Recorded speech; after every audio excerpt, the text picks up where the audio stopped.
And World Trophy Kids presented by Bad News Media. It is college football preview season, folks. I am so excited to be back. For longtime listeners, we also do the NFL show. My co-host Michael will be back for that. But for college football, you're just getting me again this season. Same kind of philosophy as last year. We're going to break down each conference in detail. There may be a few teams that get left off because these conferences have gotten so big and there's so much player movement. I'm doing my best to kind of cover every team I can, but there'll probably be about four-ish teams maybe per conference, sort of towards the bottom end that I may not cover. If you're a fan of that college, you're a fan of this show, I want to honor that. So just leave a comment in the comment section if you want a review of your team.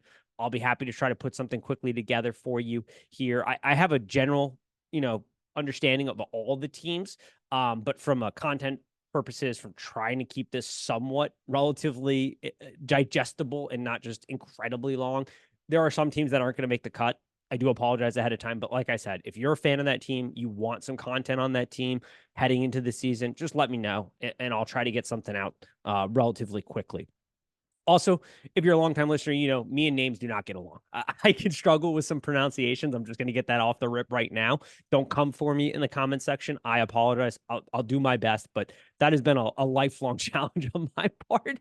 Probably not the best, but we're going to try our best here today. Win totals, it's as I did the preview for that team and put together my notes. They may have slightly changed. Nothing should be dramatically off right as of now of this recording. But you should get a good feeling of which way I'm leading on these win totals if something has changed. But obviously, we'll kind of clarify. I'll clarify some things as we move through it. But we are starting with a conference that I am so excited to break down. I am so excited for this conference because I think it's going to be the most fun out of all the conferences. They may not have the top line talent of the SEC per se, but top to bottom, the parity in this conference is going to make it awesome. Like, this is hopefully going to fill the hole that is left by the demise of the Pac-12, because we all know how much I love Pac-12 football, how good we were at betting Pac-12 football. I mean, just lasered in there.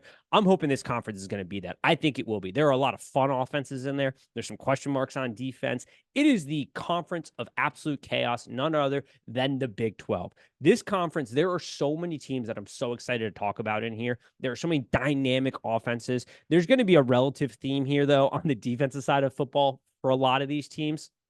Some big question marks, offense line, things like that. But we're going to get into it, and we're starting right off the rip with a team that I am incredibly interested to watch because I think their ceiling is really high. But there are some obvious concerns, and I am talking about UCF. Gus Malzahn is taking over play calling this season. You've got OC Tim Harris and DC Ted Roof. Over under sitting about 7.5. This team is absolutely fascinating because of the offensive ability here. This could be one of the more dynamic football teams in the conference, in the country, because of what they offer offensively with the Gus Malzahn system. What am I talking about? We got KJ Jefferson coming in from Arkansas to help spearhead this Gus Malzahn offense. I think you're hoping that he's sort of like a Dollar Tree Cam Newton. I think that's a very fair expectation here. And you're pairing him with a running back room that is easily one of the best. I think it is the best in the country. You have RJ Harvey, one of the best backs in the country, 1,400 yards last season, 6.3 yards per carry, 16 touchdowns, massive play ability and threat. You're pairing him with Penny Boone, who's really good, fantastic after contact, 3.4 yards after contact. Absolutely just a power back there. You got Johnny Richardson in the rings, almost 6.6 yards per carry as RJ's backup. Then you're bringing in Miles Montgomery from UC, who, doesn't have the larger sample size, but is pretty good with the ball in his hands. You add that extra man advantage in the box with KJ Jefferson, a big, gets downhill on you quick quarterback. The concerns are the injury part, though. KJ is a bit injury prone here, but if he can stay healthy and you can kind of get him back to that 22 version of him, I mean, in 22, there was no real issues from a passing game. Arkansas, when he is surrounded with talent, like he's going to be surrounded here at UC, if he can stay healthy and he can return to that 2022 form, I mean, there's no part of the field he couldn't hit. He was absolutely dynamic and somebody that you're like, this could be a really bright future. Arkansas failed to kind of put some pieces around him, unfortunately, and health became an issue. And that's the concern here with UCF long-term. I'll kind of circle back to that in a little bit, but that's a really dynamic, just rushing offense right off the rip. Then you look at the wide receiver tight end room. I think they're hoping that Kobe Hudson becomes the guy in that room. You have Xavier Townsend return. Kobe Jones was productive at Ohio. Johnson from Auburn, is a nice little piece. Plus Aggie Hall. He's an interesting one. I think he's sort of the wild card in the group because if he can stay out of trouble, there is talent that he displays on the field. His problems have always been off the field. But Hall could be a nice little extra piece.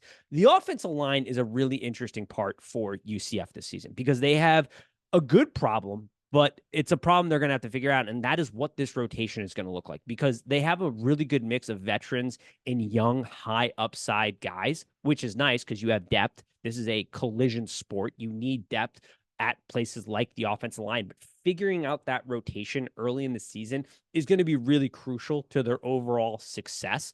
Amari Knight, really solid. Kittle looking good at center. The guards are a nice piece. Once again, it's, who's going to play at right tackle, what the rotation might look like. They're going to have fall camp to figure that out. It's going to be the interesting part to sort of see. I think from an offensive standpoint, that's what you're really honing in on. What are the reports looking like for that offensive line? What does that rotation potentially look like? Because when you look at the weapons, the running back room, the wide receiver room, the quarterback room, as long as they have some injury luck here and KJ can stay healthy, this team is going to be incredibly dynamic offensively and a ton of fun to watch. Defensively is where the question marks really start because they couldn't stop a lick on the ground. And that's a problem. It's sort of, it's tough to gauge the secondary from last season because you're wondering, did they just not throw on them all that much because the defense couldn't stop anything from a rushing standpoint? Or was it actually really good? They believe the strength is in the secondary. Byron's a threat. He comes in from UC and was really productive at safety. Linebacker is going to be an interesting question. I want to see how that develops through camp. The D line is the area that they have to get settled. And they tried to address it this offseason. They could not win any battles in the trenches last year on the defensive line side. Lee Hunter at nose has to step up. He provides some really good beef inside. He's a big guy, stocky guy. He's got to be better. And I think Lawrence coming off the edge has got to prove to be strong. If this defense, it doesn't have to be world class. It doesn't have to be elite. It doesn't even have to be necessarily the top of the top in the Big 12. I think if they can just get average, slightly below average production from this defense, that's going to be good enough with what they present offensively. Now, from a betting standpoint, this is a team. The Big 12 is interesting because you're going to have a lot of opportunities to take shots because there's about 8 teams that can probably win the Big 12 this season, which makes for really interesting betting standpoint. UCF's a team where because you have that concern at quarterback around injury health, if you wanted to play something like an under on the win total to give you some downside protection in case that injury happens, but if that injury doesn't happen and they get good injury luck, this is a team that will very likely be in competition for the Big 12 championship and is a team that's probably worth potentially taking a shot on that upside. So you're getting yourself kind of under, protecting your underside with the under on the win total, but looking at the upside of a team that gets some injury luck, this dynamic Gus Malzahn offense that I think is going to really take well with the weapons they have because they will have some speed advantages. They will have some size advantages. They have that extra man in the box advantage with KJ. If he can stay healthy and return to that 2022 form passing the ball, this offense is going to light it up. And so you get that upside with the Big 12 championship kind of bet. That's how I would attack a team like a UCF. They're going to be dynamic to watch. I cannot wait to watch them this season. They're probably my most intriguing team, I think. They're a team that I had almost ranked in my top 25. The issues on defense, though, was what sort of prevented them from sneaking into my preseason top 25. But I can't say it enough. I'm gushing over this offense. It is going to be a lot of fun, and they are going to absolutely get on people offensively. All right, Kansas. This is a team. Lance Leipold comes in. Andrew Kanicki is out, headed to Penn State. Jeff Grimes Grimes is in. Brian Borland as the DC. Over under is 8.5. There is a downgrade, I think, from an OC standpoint. Polnicki was, I think, the more creative guy. I'm not super high on Jeff coming in here. Here's the real problem for Kansas, or one of the real problems. They don't really have a home game this season. Their fans are going to have to travel for every game. Great long term for Kansas. This is a team that's getting a new stadium. There's new life breathed into this Kansas team. Most of their history, they haven't really had a home field advantage outside of maybe those Todd Reesing years. They've started to get one recently with the success that Lance has brought into this program, but they're going to be traveling. They got 2 games at Sporting KC, and then the other 4 games are going to be at Arrowhead, which is about a 40, 50 minute or mile drive from campus. That's a bit of a problem. Sure, the capacity is off the charts, but not having that home field advantage could prove to be deadly from a defensive standpoint, because defense is just, at the end of the day, comes down to effort. Yes, you have to be skilled at certain positions and you want real talent, but offensively, this team is probably going to be fine. Defensively, having that close enclosure, a real good home advantage, it can kind of boost the energy of your defense, and they make plays that they maybe weren't normally going to make, and kind of give them extra life. And that's where you could kind of see this play out. We'll see. It'll be an interesting dynamic as far as that goes. They're another team, though. Quarterback health is the major question mark. Jalen Daniels, we know what he is. He's a dynamic quarterback, very good when healthy, but he's dealing with a back injury. Those tend to flare up. We saw it last year. He's coming into this year relatively healthy. We'll see. I think the concern for Kansas is defensive and quarterback health. But running back, Devin Neal, I mean, one of the better backs in the conference, paired with Highshaw, who's also back. You've got a really deep wide receiver room for Kansas. All these guys average at least 17 yards per catch, the top 3 weapons for them in Arnold, Grimes, and Skinner. They're all back, all big play potential guys. Really nice there. The tight end room, gotta look to get some more production out of that room this year. We'll see how that plays out. Offensive line will be interesting. They got this kid, Shane Bumgardner. He was the best D2 lineman last year. Got him in the transfer, but clearly they didn't feel comfortable enough with him, because they went out again to try to sum up that position. We'll see what it looks like. It'll be something to watch in camp for sure. DB, from a defensive standpoint, is obviously the strength of this team. Kobe Bryant, 2-time All Big 12 player. On the other side of him is Dotson. He gets picked on because of how good Bryant is, but make no mistake about it, Dotson holds up really well, especially for how often he's targeted. He's really good at making plays on the ball. Marvin Grant was huge for them. It's his 6th season in college football. You've got OJ Burroughs, who's a nice piece. The secondary is going to be where they try to really lean on. Offensively, or defensive line, I mean, the biggest question is going to be, can they get pressure? The coaches have been preaching to everybody who will listen to them that they really love their D tackle position, that interior position they feel really good about. Can they get pressure off the edge? Because it really doesn't matter much. They struggled there last year. If they can get pressure off the edge with this secondary, you feel a lot more comfortable about Kansas long-term this season. And then the question just becomes QB health again. The linebacker room is a bit of a concern. So it's another reason why they really have emphasized the defensive line and trying to beef up there and be really good. They got a great raw talent in Joby from Michigan State. Fantastic player. That was a really big win for them. So Kansas, there's reasons to be optimistic. I have them in my top 25. The offense is going to be dynamic. We'll see what the offense looks like with the new coordinator, because like I said, I think that's a bit of a downgrade. But overall, you have to be relatively optimistic about this team. There are question marks defensively. It's a theme, like I said, that you're going to see in the Big 12. I think if they can legitimately get some good pressure up front, that takes pressure off the linebacker room a little bit. It allows you to really leverage your best asset, which is your secondary defensively. And Lance just does a fantastic job of motivating his guys, figuring out how to get the best out of them. It has been a really fantastic coach, and I'm glad to see that he stuck around at Kansas and he didn't just bounce right away at the moment they started to have success. It would be fun if Kansas can kind of be a force in this league for a little while. We moved from Kansas to Kansas State. Chris Klieman, I mean, this man has been absolutely fantastic. I mean, one of There's another team in this conference that has sort of been the gold standard of consistency. But Chris and what he's done at Kansas State is right up there with him. His one weakness seems to be the out of conference, though. Never made it through the out of conference schedule undefeated. Gonna have to try to do that this year. With the way this conference stacks up, you got to win your out of conference games because there's a lot of coin flip games in this conference this year. Colin Klein's headed to Texas A&M. In steps Connor Riley at OC. Over under set at 9.5. Kansas State comes in with a ton of expectations. They're in just about everybody's top 3 for this conference. They vary in position. They're in my top 3 for this conference. But they're going to go as far as Avery Johnson takes them at quarterback. This season is sort of in his hands, I think, for this team.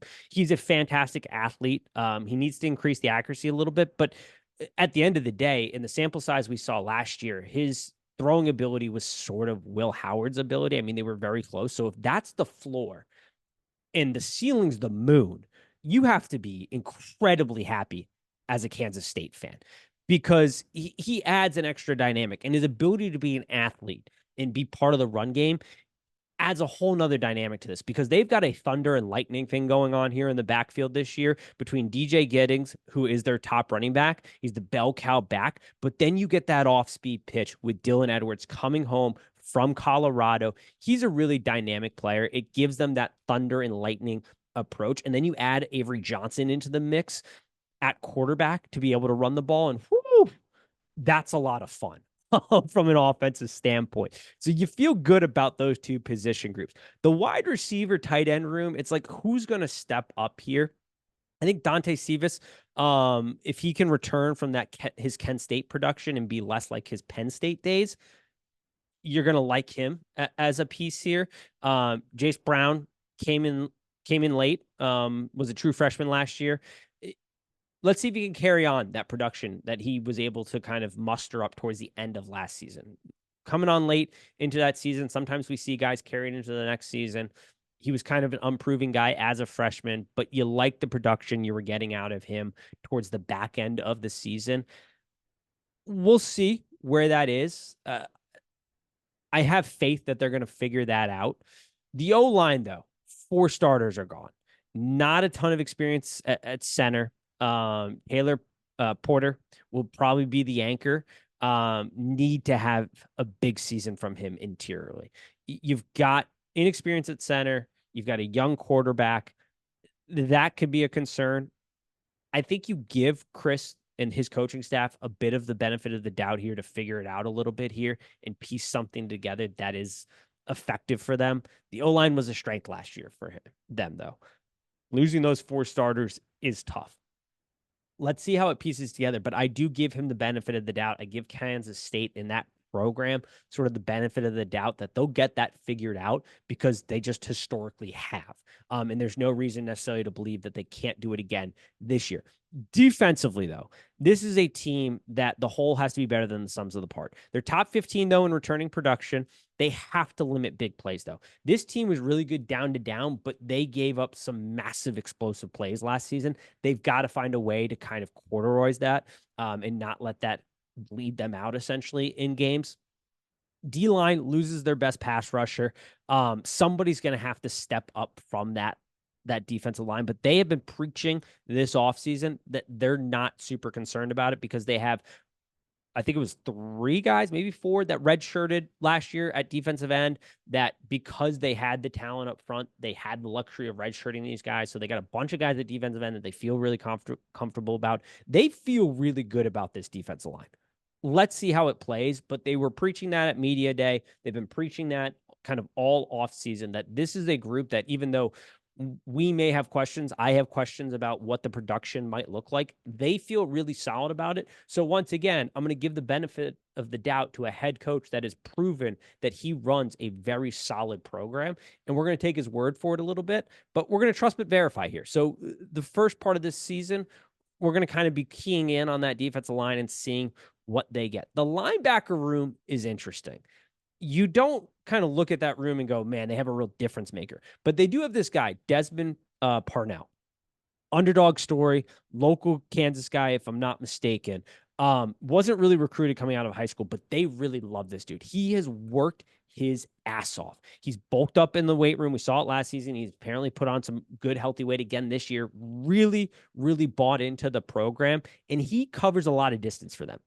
They use him to kind of cover up a lot of things, and he's kind of that classic under the radar guy, not a big time recruit, but has just worked his butt off and has really stepped up for them. And they really love that kid. So he'll be an interesting name to kind of monitor this season and see what type of year he's had, because he's put in the work off the field. You can see it in his physical transformation. You can see it in the way he played last year. He gets after it. But he's not like a knock your socks off type of guy right now. Let's see what he can do. BJ Payne is back in the secondary. Very important in the run game for them. So Kansas State will be interesting. The defense, once again, it's solid. They have a ton of good returning production. They just have to limit big plays. That is kind of their thing they need to work on this season. If they've been able to figure that out and they can kind of, limit that from what they had last year, then this Kansas State team is a bit of a powerhouse this year in the Big 12. Avery Johnson will ultimately be the key in how far they take them. But I've got them as the number 2 team in the Big 12 coming into the season. I really love this roster. I really love the coaching staff. Connor Ryan is obviously a little unproven within this system. So we'll see what he does, because you are losing a very good offensive coordinator in Klein. So we'll see there. The powerhouse team, the team that I have number 1 power rated in this conference, but like I said, there's probably about 8 teams that can win this thing, is the Utah Utes. Longtime listeners know I'm a big Kyle Whittingham fan. I've been on about this guy for a very long time. We've sort of highlighted just how big of an advantage they have at home. Just to bring that home for maybe the newer folks, 31-2 in their last 33 games, 60-20 since they joined the Pac-12 in 2011 at home. It is one of the best home field advantages in college football. He has a staff that has stayed together. They named the DC Morgan Scaley as the coach in waiting. Andy Ludwig is back again at OC. Over under set at 9.5. More importantly, Cam Rising looks healthy. Reports seem to be that he's healthy. You watch the spring game, he looked healthy. That's massive for him. And this team as a whole, because he is surrounded by arguably the most talented roster he's had offensively in his time at Utah. The concern will be, what does his, reintroduction look like, I guess. But from the spring game, and you need to take spring games with a grain of salt here. They can scheme things up to look better than they are. But you have to be happy about that as a Utah Ute. You lose Jackson in the running back room, but I don't have a ton of concern, because they seem to be doing this by a running back by committee. And the guys they have in Bernard and Glover are good. They're going to pick up the torch. Running back by committee, I think, is fair there. I think they're going to get good production out of those running backs. The wide receiver tight end room is awesome, I think. And this is where you go, this is probably the most talented they've had in Cam Rising's time there. Brent Kuthey's coming back from injury, but you've got some other pieces there in case his transition back doesn't go great. You've got Carson Ryan. You've got Landon King. They feel pretty good about that room. I feel pretty good about that room. But if Brent Kuthey can come back strong, woo, tight end position's looking nice for them. Wide receiver, though, you've got Singer from USC. You've got Alfred from Syracuse, who was incredibly productive for Syracuse in his time there. You've got Lyons from Washington. Now, this is the guy that's flying under the radar because he didn't play a ton, but you have to remember, that was a wide receiver room loaded. All 3 guys are in the NFL right now. So he's a 4-star kid in the 2023 class. He was in that incredibly deep, incredibly competitive 3 NFL caliber wide receiver room. He's coming over. You got Monty Parks, who returns 9.5 yards per reception last season. This is a really, really solid room for them. It's incredibly talented. The O-line is going to be a question mark for them. They've got 2 young tackles they're big fans of. They think they're high upside guys, and have been showing really well in their time in the program. But there are some question marks on the Utah offensive line. But this is, once again, I have no problem giving the benefit of the doubt to the Utah staff, because Kyle Whittingham has a proven track record. Utah has a proven track record of being able to develop guys. This is a developmental program. This isn't a win now solely through the transfer portal, getting big time recruits. No, this is, We're getting good, solid players. We work with them, we develop them, and we have great teams year in and year out. And that's what you have here again, I think, on the offensive side of the football. The defense, which has been their calling card for years, and where you always give the benefit of the doubt. It's usually their best unit, but it is always the definition. Like Utah is the definition of the whole is greater than the sum of its parts, because you look at the team every year on paper and you go, man, I just don't know about this defense. And then every year by the end of the season, they're one of the most respected defenses in the country, and they're absolutely fantastic. D-line returns 7 of the top 8 defensive linemen. The hope is for guys like Logan Fanu to come back really strong from his ACL. You've got Fillinger is really solid. O'Toole is someone Utah fans will probably be familiar with because he showed up really nicely late last season for them. So they have some really good pieces on the defensive line. Linebacker is interesting. You've got Landon Barton. He missed time last season, but he has lived up to the hype. I mean, in 2022, he was the Pac-12 Freshman Defensive Player of the Year, a freshman All-American. He's a top 5 recruit all time in Utah history. And he'll have his partner in crime back in Karen Reed. So they felt good about this group because they added nobody through the portal here. They've been pretty steadfast in that this is a talented linebacking room. They have no issues here. They feel that if they do sustain an injury here, they have some depth too to cover that up. So that's great for Utah. The secondary is interesting. You have Vaughn, who's a former walk-on turned all Pac-12 conference cornerback, back again for this season. You have Johnson from Ja Tech, who is a super senior, nice little piece. Smith Soden looked good last year in his freshman year. At safety, you have Toe Johnson, who's going to step up at safety here, I think, for them. This is a secondary last year, too, that faced just a gauntlet of quarterbacks in the Pac-12, an elite talent at quarterback. They're not facing that this year. Sorry, I had to take a drink of water, run to the bathroom there. Doesn't have a overwhelming schedule of quarterbacks that scare you like last year's schedule. You still get Shador on there, but you have no Kansas State on the schedule. You got Fafita down in Arizona, but we'll see and talk about Arizona here in a minute. So this isn't like a gauntlet of quarterbacks you're facing. You're going to get KJ Jefferson last game of the season. Who knows if he'll still even be available at that point?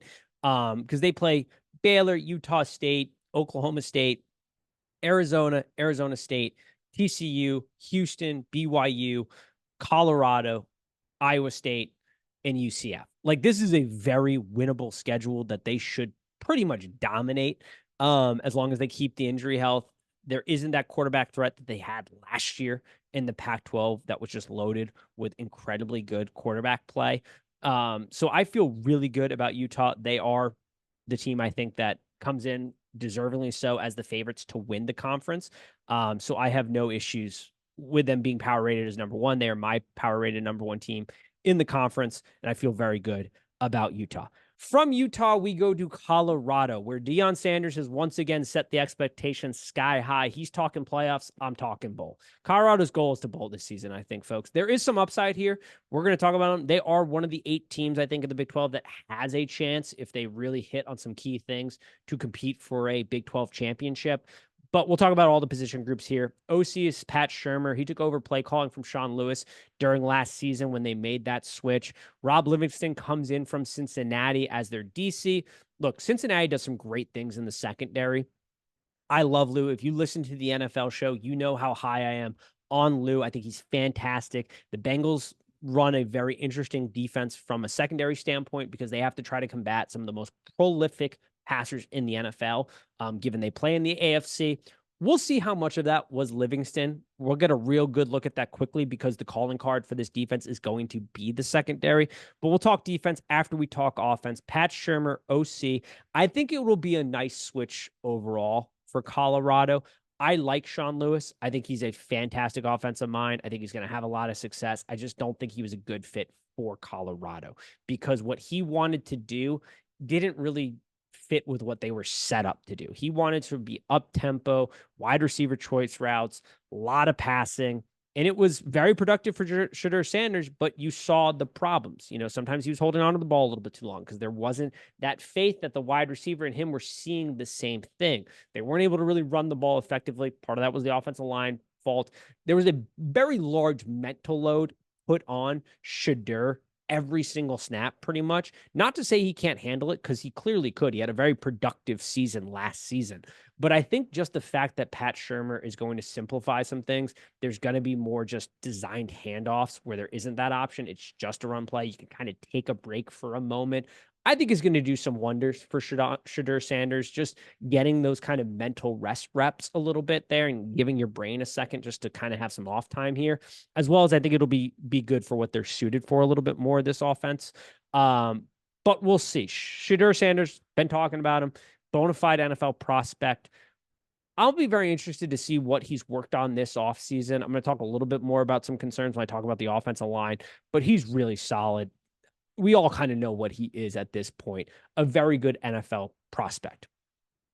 The wide receiver room is their deepest, strongest room on offense by far. It is the most talented. There's a lot of depth here.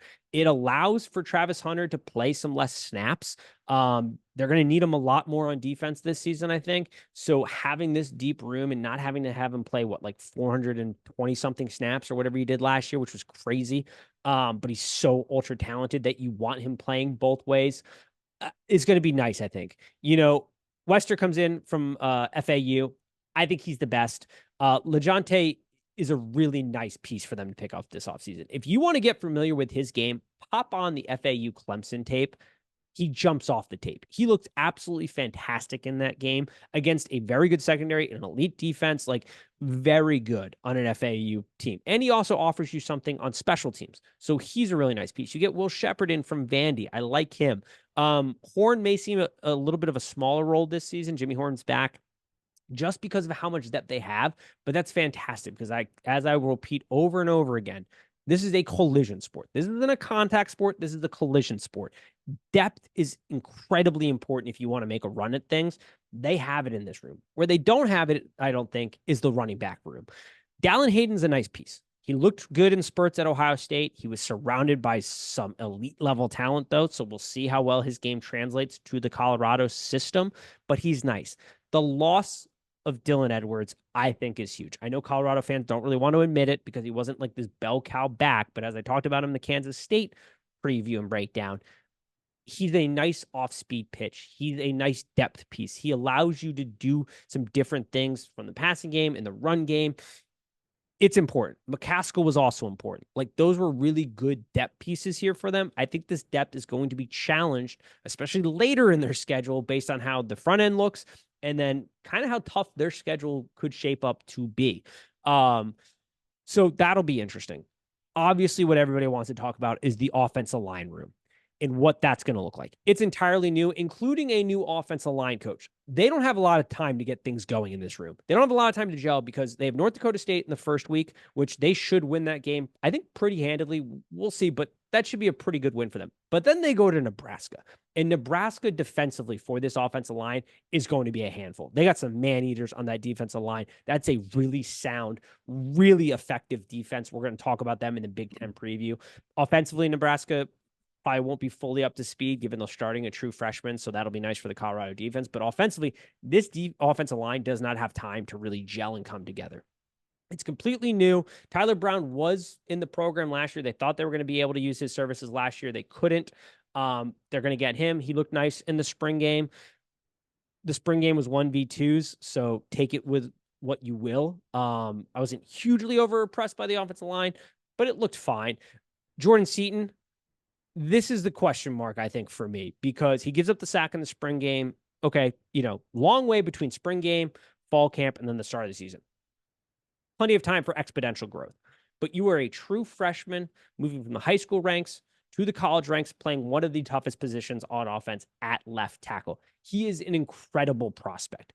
The concern in his game from a pass blocking standpoint is he does tend to get beat wide. And that could be a problem and a recipe for disaster because Shedeur Sanders prefers to go back and out as opposed to up and in to his coverages. So, he is not a guy as of right now, and part of that's because he didn't have a lot of trust in his offensive line to try to work through a maneuver up through dirty pockets. He doesn't tend to try to step up and work within those. He tends to try to extend plays by going back and out, which is not unusual. You see that with guys like Patrick Mahomes, for example, in the NFL. My defensive coordinator for the Tampa Bay Buccaneers and Todd Bowles during the Super Bowl identified that and schemed up his defenses to apply pressure to one side, knowing that Patrick Mahomes would go back and out and try to back end the outside to try to extend the play, and then he'd have somebody sitting right there. It'll be interesting to see if defenses try to mimic that a little bit here. But that could be a potential concern, but he's a fantastic prospect. I think Justin Mayers from UTEP is probably the best of the bunch. He's going to have to be their anchor. They've got a lot of experience here. I think he's going to have to be the key piece. He's going to be the guy that's going to have to kind of bring everybody together. I think at center, they're looking really good. They have nice depth at center too. Maybe they can kind of move some pieces around there. So new offensive line coach, entirely new offensive line, not a lot of time to get that started. We'll see how they gel at the start of the season. Now the defense. I mean, there was nothing good that you can say about this defense last year. This defense was terrible last season. Charles Kelly was not the most adaptable coach. Livingston has made it a point that he's going to try to be more adaptable and tailor the defense to what he believes the strengths is, which is going to be the secondary. But this defense was absolutely they couldn't stop a nosebleed last season. I mean, third most points given up per game. They had 5 games where offenses scored 40 plus points on them. They were bottom 10 nationally in yards allowed per game.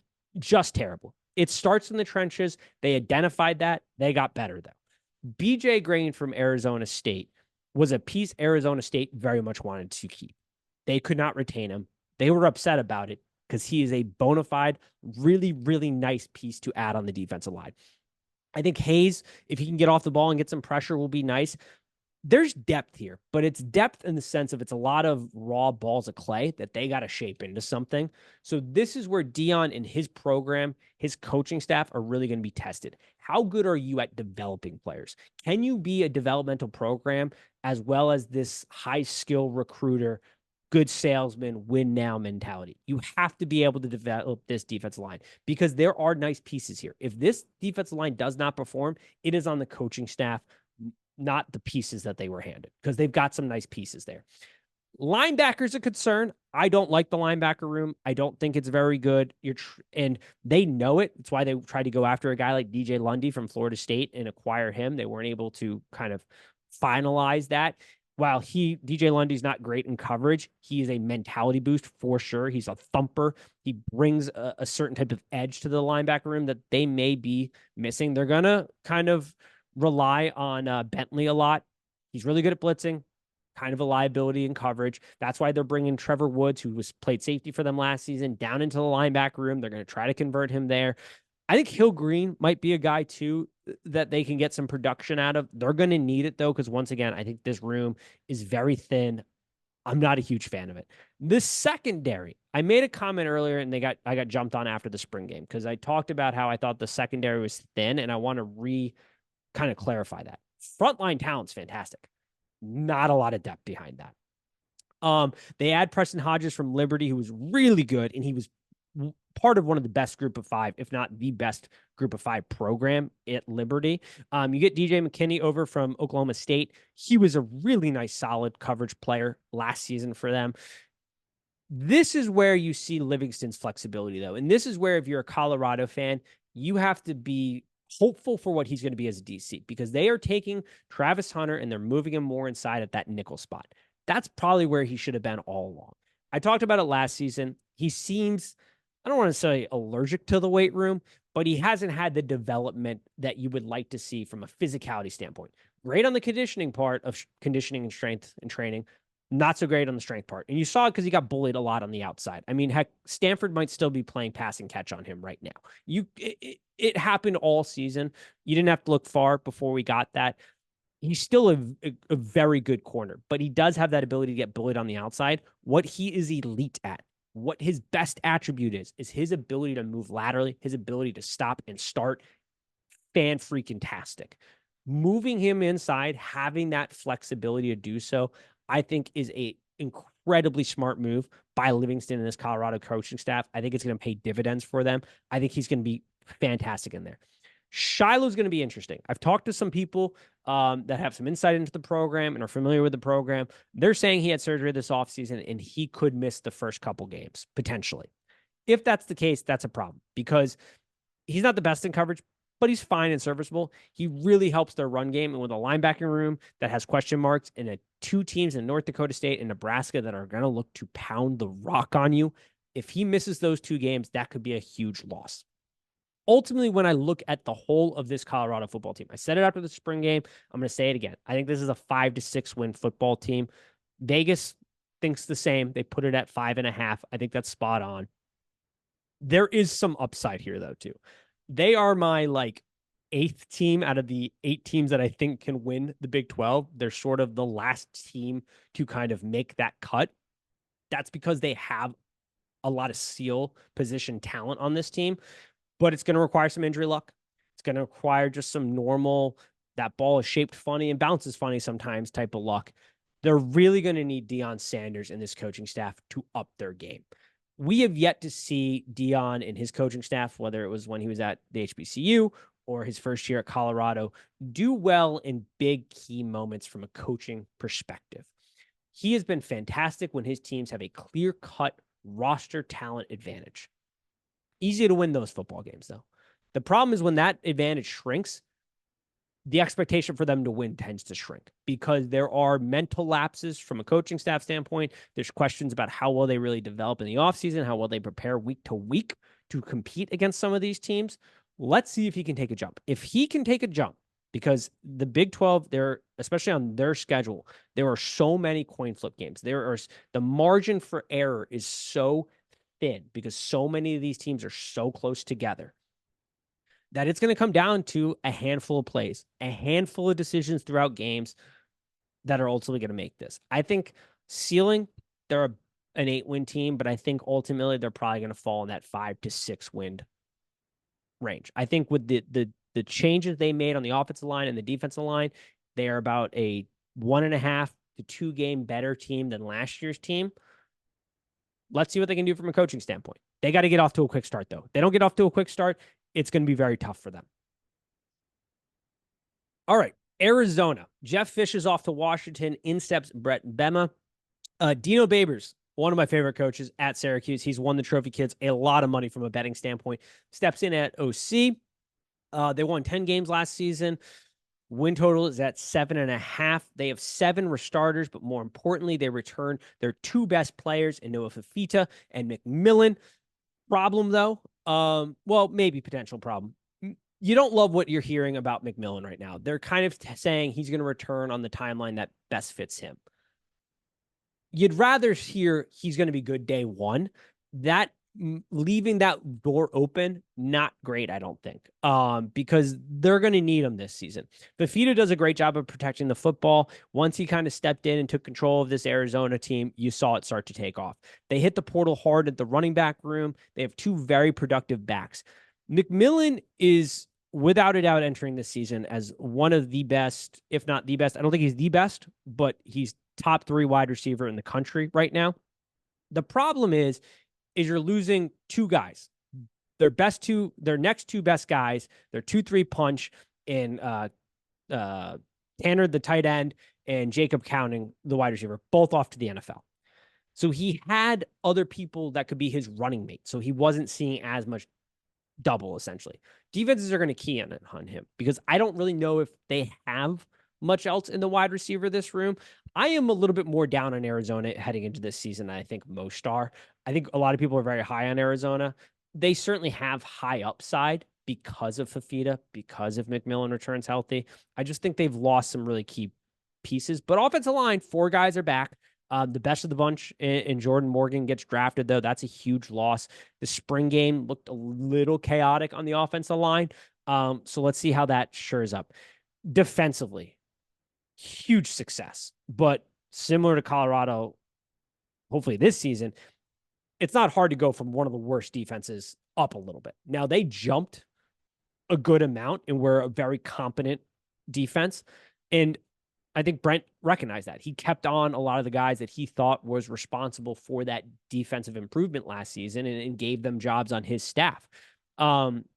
D-line, you have one returner, so you lost a ton of experience, but there's a lot of buzz about, and I'm sorry if I mess up your name here, Matua.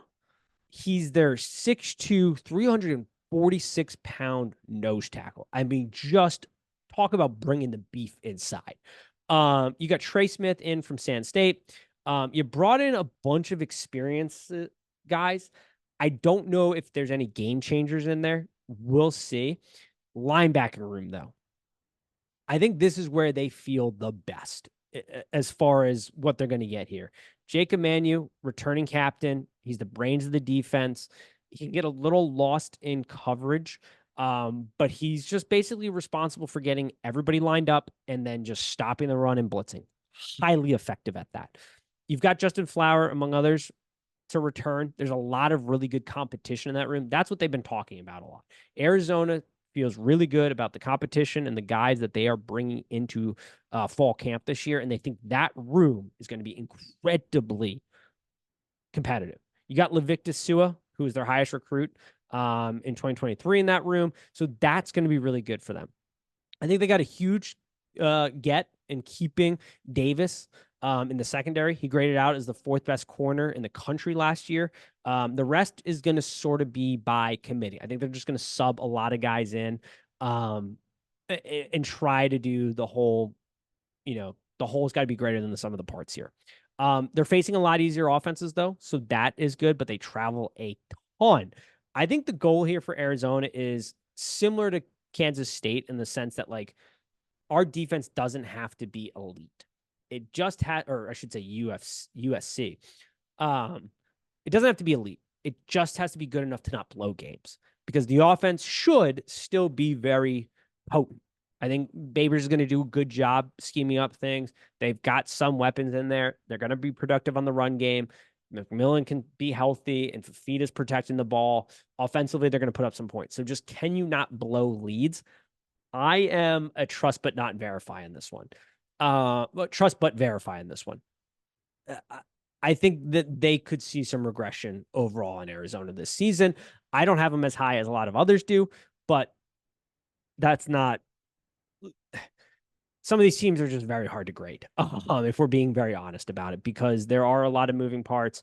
We'll see how they kind of handle out. Baylor. Dave Aranda probably has the hottest seat in all of college football. I mean, it's been an absolute mess, which is not something I saw. You see that Sugar Bowl win that first year, the brilliant mind that he is defensively. And I did think he was going to be a success at Baylor. But ever since that time, it has been an absolute train wreck. I mean, he seems to be the perfect kind of poster child for just because you're a great mind doesn't mean you have the personality to be a head coach. Just does not have the personality to be a head coach. And I think that's what we're seeing. We'll see what happens this season. They are pushing all their chips in offensively. They have to get this right. And I think if you are bullish on Baylor, it's because of the offense and what they're bringing to the table. Jake Spedival, he did a lot at Cal with less. Fantastic. He's got this guy, Daquan Finn, coming in from Toledo. They haven't announced he's the starter. I think it's going to be very concerning if they don't announce he's the starter for the overall season. I think he's going to have to kind of be, and he's going to have to elevate his game for Baylor to be successful this season. Finn was elite. Elite. I mean, a blind person can see it, how good he is at maneuvering in the pocket, how athletic he can be. The question is, was that a byproduct of just being the most athletic player in the field because he played at a school like Toledo and now he's stepping up to the Power 5, or can that still translate? I think the movement within the pocket will surely translate. Does a fantastic job with that feel. What his ability is as part of a runner, we'll see. He does have to do a better job of protecting the football. He puts the ball into harm's way a lot, and he did that at Toledo. You can't do that as much at the Power 5 level the way they're going to be playing. The running back room, I think, is going to be aided by the O-line. You need to get Brian Washington to step up this year. Um, he was I believe, a true freshman last season. But will probably offer some more than Dominique Richardson, who's a good option. He's the kind of senior, the experienced guy in the running back room. You're going to need Washington, I think, to be a little bit more dynamic, a little step up in the rushing game. The offensive line bolsters a lot more depth. Defensively, it's just, let's be honest here, folks. Baylor's a bottom of the barrel team. The only reason I'm talking about them and didn't leave them off is because Dave Aranda knows his job is in jeopardy. He's pissed off boosters and the administration by canceling the spring game right before the spring game. He's been just kind of an oddball guy. Players haven't really had shining remarks about him. The offense is going to be the key. He's going to have his hands in the defense. It'll be fine, I think. It's just, what can they get offensively? And that's a giant question mark. New OC, quarterback that's making a giant step up, but has a lot of upside potential, but also doesn't do a great job of protecting the football. I feel like we all know what this is a recipe for, and it's not great. But we'll see. I don't have glaring reviews for Baylor. A team that does get some glaring reviews, though, is Iowa State. I mean, Matt Campbell, the way he turned around that season last season, 5 of the last 7 wins down the stretch. Only losses came to Texas and Kansas, not too shabby. And that really became because they found their quarterback in Rocco Beck.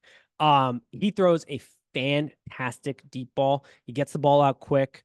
I'm not super worried about the turnovers. I know that's been a talking point a lot. You watch a lot of those games.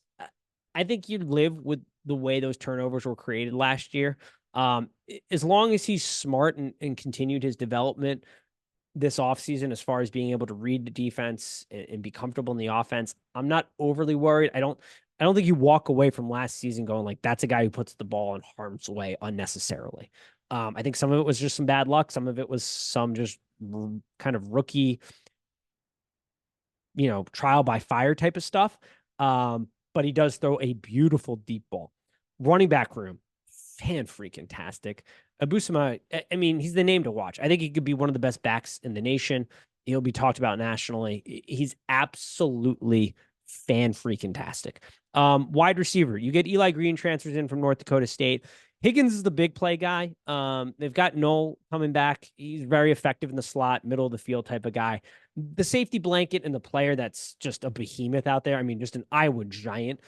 Ben Brenner, the tight end, 6'7", 240, just a force out there in the passing game. I really like the offense of the wide receiver and tight end weapons that Rocco's going to have at his disposal this year. I think that gives you hope. The offensive line is definitely the question mark, but Matt Campbell is a guy who, without fail, seems to get the absolute most out of his offensive line. So even though you come into the season going, I don't know how great this team offensively from the offensive line standpoint is going to be, they tend to be a little bit of a mess because they just don't have the guys. They always play better than what is on paper. Who knows? I just think that Matt Campbell deserves a little bit of the benefit of the doubt. I think Iowa State fans are going to be like, no, the offensive line's always atrocious. I will always go to the fact that, like, the reason they're atrocious is because you just don't have kind of the solid recruits in that position coming in as much. But he does a really good job of getting the most out of them. Defense, top 10 in returning production. Coming back this season, this defense, they just find a way to win on defense. They do a lot of unique things. The sport is starting to catch up to their schemes, but they're really smart about the way they utilize their players. Oh my God, it's so itchy.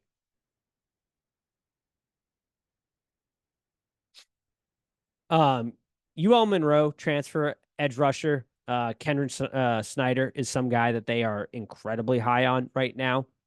They've talked a lot about him. Joey Peterson from the edge, Singleton and Orange are back. Orange is an interesting one. They haven't talked as much about him outside of the fact that he was really rounded out in his workouts. Like, he has done a really great job in sort of developing his body. So that's a guy, Dom Orange, that I would keep an eye on. Like, he could be kind of a little bit of a surprise here under the radar just because of the way he has kind of put together his offseason and really worked on his craft. Caleb Bacon, Matt Campbell is super high on him. He raves about him all the time. He's probably going to be the surprise of the defense. Like when we get to the end of the season, he's the guy that you're going to look at and go, had no clue he's on my radar. Now I'm glad he is because he had a heck of a season. Like Matt Campbell is super high on this guy. Secondary brings back both safeties. We'll kind of see what they are. This is defense. The whole's got to be better than some of the parts. They just play really good schematic football defensively. So you give, once again, I feel like we give the benefit of the doubt a lot. Iowa State is going to be successful if they can be successful again offensively. I think I'm giving the benefit of the doubt that the defense, it may not be elite, but it's not going to be just, letting up massive point scores. They're going to make some key stops. I think they're going to be blowing games. I think the question is, does Rocco continue what he started last season? And does he take that next step up? And that will ultimately determine Iowa State's path. And that's sort of where we feel on that. Oklahoma State, I mean, just the poster child for consistency. 18 straight winning seasons and bowl appearances. Mike Gundy has just been absolutely fantastic at Oklahoma State. We'll see how much longer he goes there. Obviously, the story coming out of there is Ollie Gordon and his DUI. Thank God nothing happened because that could have been incredibly tragic. With us knowing that the worst thing that happened was he got arrested, how do you not have a car service? Like in today's day and age in college football, how do these programs not have car services for their guys? Like a discrete number to call, somebody comes, picks you up. Like there's just got to be better. I mean, there's got to be better accountability. The soundbite from Mike Gundy, it's been talked about so much at Media Day, was not great. I get he's probably trying to take the pressure off Ollie Gordon a little bit there, but not great. Ollie's being held accountable through the Oklahoma State program. Kids make mistakes. Luckily, it was not luckily loss of life did not happen. Luckily, there was no accident and it was just being arrested. But I just sit here every time I hear these stories and go, how are there not car services? Like, how do these programs, big time football programs in today's day and age, not have a car service? And then you can also ask, how does Ollie Gordon not just Uber or something like that? But it is what it is at this point. He's going to play. He's one of the best backs in the country, obviously. So yeah, it's crazy too because he started the season first 3 games, only 19 carries combined. So once he kind of took over, you saw the Oklahoma State offense take over. Alan Bowman returns for what feels like his 20th season of college football at the quarterback position. So you got a lot of experience. Not a high ceiling guy, but you know where the floor is. He's serviceable. The wide receiver tight end room is definitely interesting. Presley and Owens, I think, shine. This Sterling kid, I think is how you say his last name, he could prove to be the best of the bunch. Like we could be looking at the end of the season and saying he's the best wide receiver on the roster. They've been pretty high about him. He's got explosive upside there. So he'll be interesting.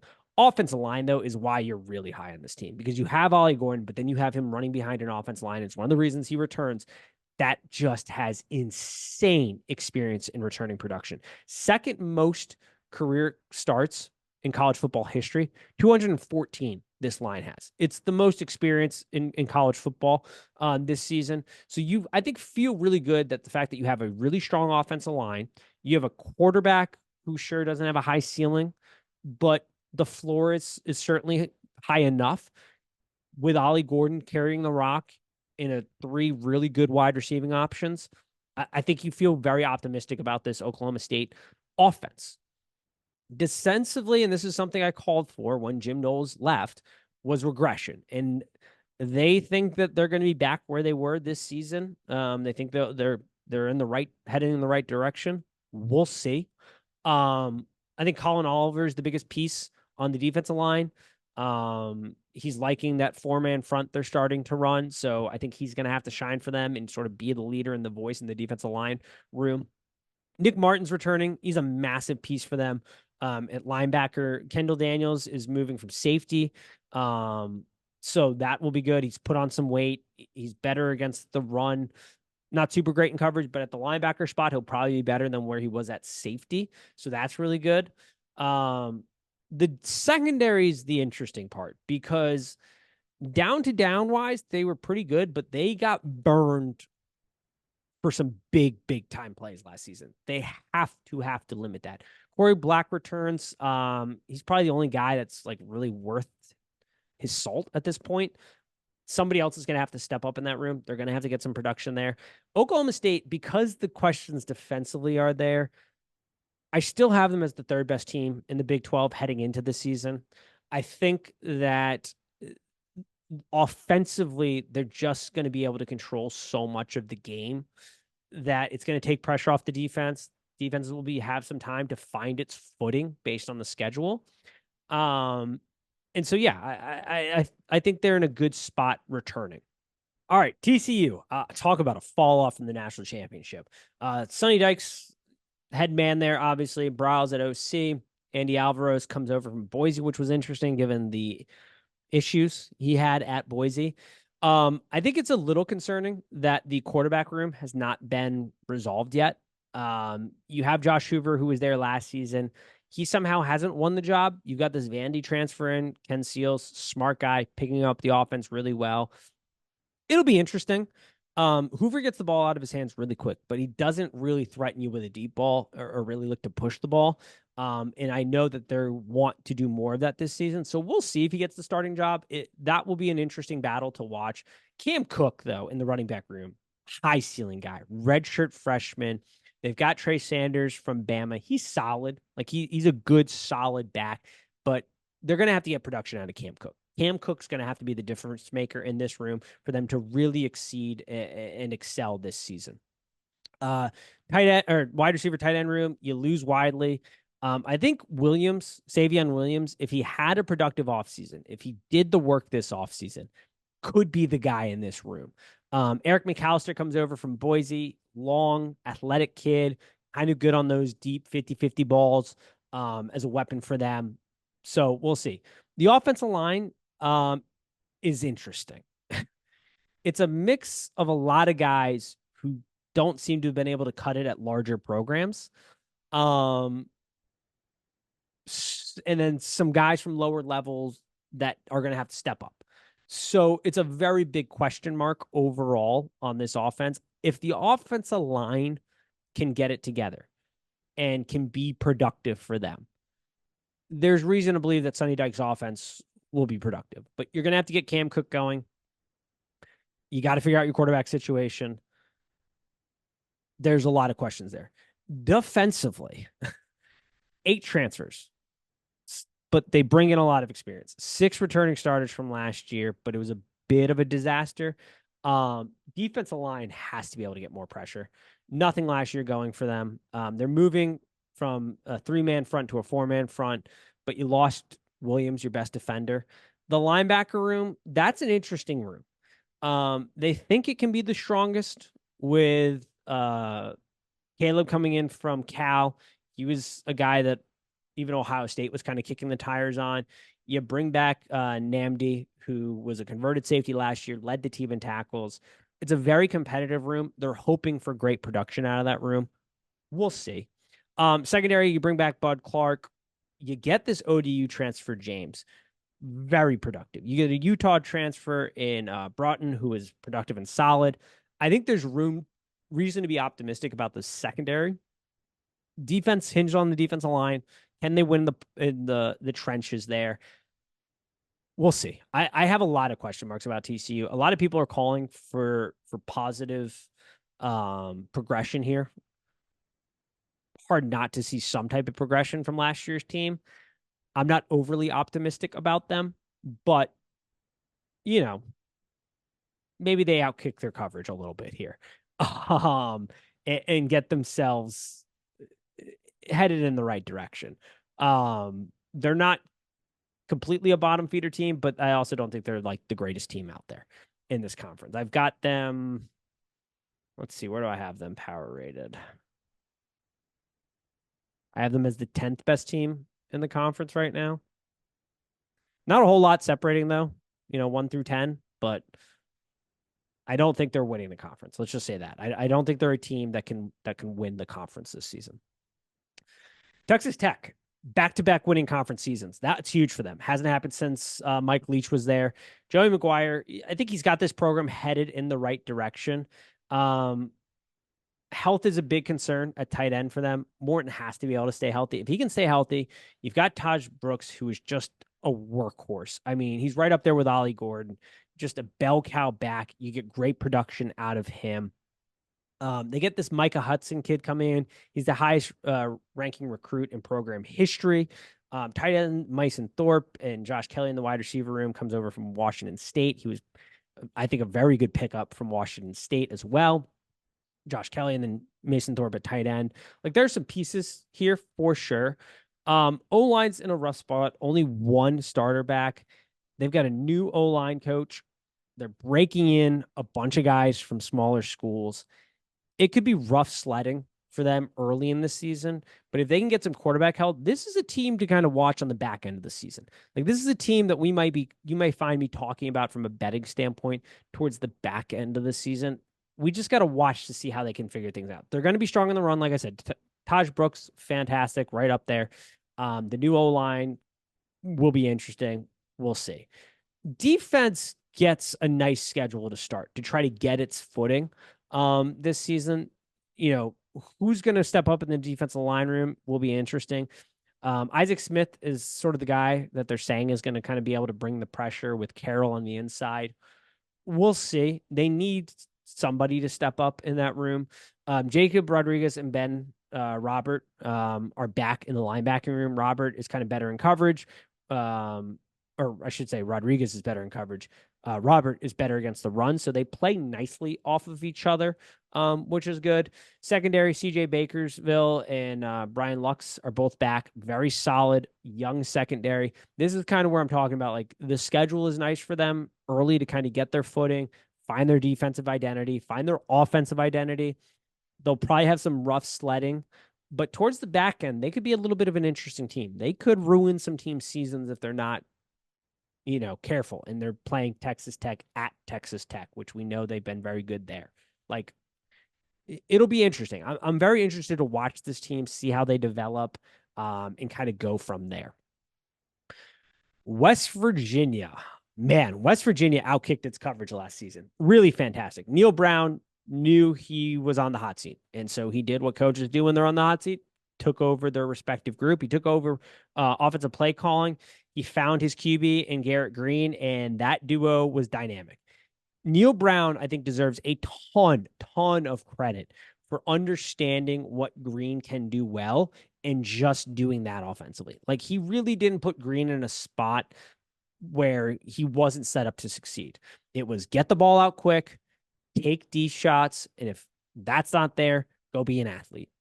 He throws a fantastic deep ball, just a cannon of the arm, incredibly accurate, truly one of the best deep ball throwers in the country last season. He's an athletic kid, and then they were just getting the ball out quick. Not a ton of like sitting there to read the defense or trying to throw over the middle. So we'll see if he steps that part of his game up. It'd be nice if they could develop that. But Neil Brown did just a really fantastic job. They've got a ton of questions on around their weapons. I think this season, though, they need somebody to step up in that wide receiver, tight end room. I don't know who that guy's going to be. Like, I'm not going to sit here and give you fluff and just throw names out. I don't have a good feel. I don't even think they have a good feel for who the guy's going to be coming out of that room. They need somebody, though. Offensive line was the strength of the team last year, could be the strength of the team this year, but they lose one of the best offensive linemen they've had in program history in Zach, the center. 51st pick in the NFL draft. Right tackle is gone. Left tackle is going to be a really strong point for them. They're moving Brandon Yates to center. He was really solid, plays all three positions. They've got some depth here. They've got a lot of guys that are versatile on their line. So figuring out that rotation early in camp is going to be important for them, but it could be a strength for this offense for sure. Defense, not a ton back though. So a lot of questions as to what they're going to get here. They went real portal heavy at the linebacker room. Ty French, they're high on him. The question will be, can they get pressure off the edge with guys like Sean Martin and Tyron Bradley? We'll see. I think there's reason to be somewhat optimistic. They hit the portal for the secondary. Hollis and Joseph, they like a lot. Both guys from Northwestern. They play really good. I think those can be two very good pieces for them. they've got a test right off the bat at Penn State. They play Penn State week 1, right off the rip. They're going to learn a lot about their football team. They're going to be a team to watch and see kind of how they perform. I don't know that they're going to have the season they had last year. I think there's going to be some regression here, but I still think they have the chance to be middle of the pack, upper middle of the pack. It's just they need somebody to step up in the wide receiver room. They need to step up in the tight end room. Offensive line has to come together like I think they're going to, but they just got to do it. And then defensive, it's like, what do all these portal guys, how do they mesh? They don't have a lot of time to figure it out. They got Penn State right off the rip. They've got a pretty tough schedule, which is why I have them sort of finishing lower than I think a lot of people have them right now, but they have upside. It's just, can they build on last season? That's sort of it for the Big 12. UC, offense, I think upgraded at quarterback, solid running back room, all 5 stars back on the offensive line. But I think they're probably going to be a little bit more bottom tier until Satterfield can kind of figure it out. Maybe he figures it out mid-season this year or during the season, and they have a little bit upside there. Because like I said, they're definitely upgrading offensively this season, I think. I think it's just going to take a second for Satterfield to kind of figure out the lay of the land and kind of get that program back up to where they need to be. Houston, tough schedule. I think long-term, I'm a buyer on the Houston program. This year, God only knows what they're going to look like. That's kind of a mess right now. Fitz is going to get it figured out. I think though, you have a lot of faith in him long term, but his track record, the first year at any program he's been at, has sort of been a bit of a train wreck as he tries to implement his program, his theories and culture and everything like that. Get the recruiting routes down. BYU's losing their advantage of just having older players, because now we have these super seniors, and ever since COVID, essentially just all these guys that are hanging around college football forever. So they're losing that. I don't have a ton of faith in them as a program right now. And Arizona State, once again, another program long term, I think you can be a buyer in. I like the way that's going, but it's still just a mess from the previous regime. And they're still trying to get that sorted out and untangled. It's sort of like the drawer in your kitchen where you threw everything into it, and now you got to kind of go try to clean it out a little bit. Arizona's still trying to clean that out a little bit and organize it and see what they have. So that's the Big 12. I think this season, like I said, 8 teams can win it. It's going to be very interesting. I really like kind of like I said, that UCF maybe under win total, taking a shot at the championship. Kansas can be right in there. Utah is the cream of the crop, though. They're the powerhouse dog. I think it's their conference to lose right now, but there's 8 teams. It's definitely the deepest out of any conference as far as teams that can win it. Not the deepest as far as they have like elite teams like the SEC and the Big 10, or even the ACC. But I would say the Big 12 compared to the ACC, I'd say the Big 12. I keep saying the Big 12 is definitely deeper, and definitely going to be more exciting. But they don't have that like elite top level team. Maybe Utah can be that. Like I said, they got a lot of talent. Maybe they can be that. We'll see. But that's the Big 12. It went a little bit longer than expected. Hopefully you enjoyed it. And we'll be back. I'm going to do ACC next, and then we'll do Big 10 and SEC. So hopefully you enjoyed that. Hopefully you get some good nuggets in there. We'll be back for the week 1 previews. Hopefully have another winning betting season. We've yet to have a losing one this season. So I appreciate all your love and support. And as always, peace.